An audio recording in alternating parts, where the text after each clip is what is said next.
नमस्कार। श्री गणेशाय नमो नमः।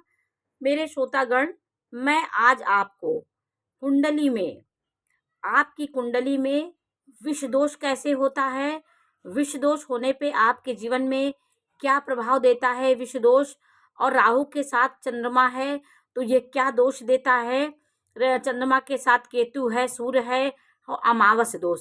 ये दोष जीवन में यदि कुंडली में आपके हैं, अच्छा इन भाव में 6, 8, 12, ये 6, 8, 12 मैंने गिनती नहीं लिखी, मैंने आपको समझाने के लिए सिर्फ मैंने चंद्रमा राहु, ये मैं इन ग्रहों के साथ चंद्रमा की स्थिति क्यों घातक हो जाती है इस बारे में जानकारी दे रही हूँ। देखिए, व्यक्ति के पास सारी सुख सुविधाएं, अच्छा धन, अच्छी पत्नी, अच्छा वैभव सब होने के बाद भी व्यक्ति की एक मानसिक अशांति की जो बीमारी होती है, सब खुशियों को पाने के बाद भी व्यक्ति बेचैन, अशांत और घबराया सा रहता है। वो क्या कारण है? इसका कारण विष दोष होता है। यदि आपकी कुंडली में चंद्रमा और शनि का दोनों का योग अष्टम भाव में है, 6, 8, 12 में है, और ज़्यादातर अष्टम भाव में यह दोष बहुत ही हानिकारक होता है, कष्टकारी होता है।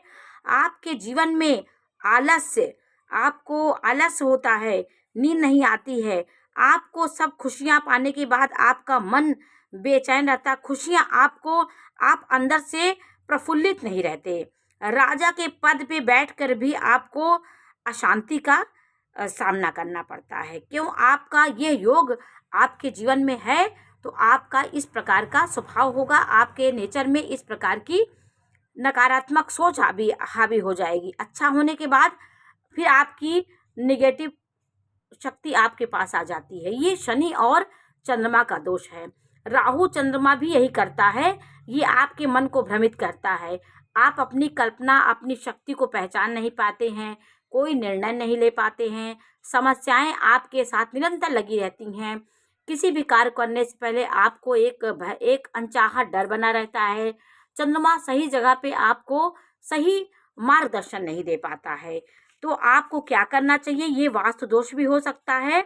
यदि आपके घर में चंद्रमा यदि केतु के साथ है, या आपका चंद्रमा के आगे पीछे, जैसे ये चंद्रमा आपका यहाँ पे है, कहीं भी आपका चंद्रमा है, उसके आगे वाले घर और पीछे वाले घर में कोई पापी ग्रह है, जैसे राहु हो, शनि हो, सूर्य हो, मंगल हो, पापी ग्रहों के बीच में यदि चंद्रमा होगा तो यह योग आपकी कुंडली में ये अशुभ कर्तरी, पाप कर्तरी योग ये भी दिखाता है। तो चंद्रमा के आगे और पीछे यदि आप अपनी कुंडली में देखिए इस प्रकार के आपके योग होते हैं तो आपको ये तकलीफ आपको रहती है। आप अपने उत्तर दिशा के दोष को सही करिए। आपके घर में उत्तर दिशा यदि अच्छी, आपका जैसे आपने भवन बनाया, उसका आपका उत्तर दिशा स्वच्छ होनी चाहिए, साफ सुथरी होनी चाहिए। वहाँ पे गंदगी का अंबार होगा, वहाँ पे आपके बाथरूम होगी, लैट्रिन होगा या सीवर टैंक होगा, तो आपके घर में ये अशांति का वातावरण लगा रहेगा। ईशान कोण को शुद्ध रखें, वहाँ पानी का छिड़काव दें और शुभ चीज़ों से वहाँ साफ सुथराई होना चाहिए, वहाँ एक रोशनी का आगमन होना चाहिए, वहाँ की खिड़की होनी चाहिए, वहाँ की शुद्ध वायु आपके घर में आनी चाहिए ईशान कोण से। और आप वहाँ पे बैठ करके अपने वहाँ पे बैठ करके नमः शिवाय का जाप करिए और ओम का निरंतर आप थोड़ी देर ध्यान करिए, तो आपके मन में जो अशांति और नकारात्मक ऊर्जाएं हावी हो गई हैं वो दूर होती हैं। और अपने घर में आप अपने घर के सामने एक आंवले का वृक्ष लगा लीजिए, उस पे आप नौमी तिथि जब आए उसकी आप विधिवत पूजा पाठ करिए, उसमें हल्दी कुमकुम एप्पल लगा के उसमें दीपक प्रज्वलित करिए। उसकी नौमी तिथि, कोई भी नौमी आए, शुक्ल पक्ष की, कृष्ण पक्ष की, तो आंवले के पेड़ की आप विधिवत पूजा करेंगे तो आपका कुछ जीवन में उत्साह आएगा, नहीं तो आप ऐसे अशांत रहेंगे और जीवन में कुछ करने का आपका मन नहीं करेगा। यहाँ मैंने कुंडली में सिर्फ मैंने अपने आपके भाव को नंबर नहीं लिखा है। किसी कुंडली में इस नंबर, आपका नंबर कोई भी होगा, चाहे कोई भी नंबर हो, इन भावों में यदि ये 12वां भाव होता है, ये लग्न होती है, ये लग्न हो गई आपकी, ये लग्न हो गई पहली, यहाँ दूसरी, यहाँ तीसरा, यहाँ चौथा, ये भाव है ये।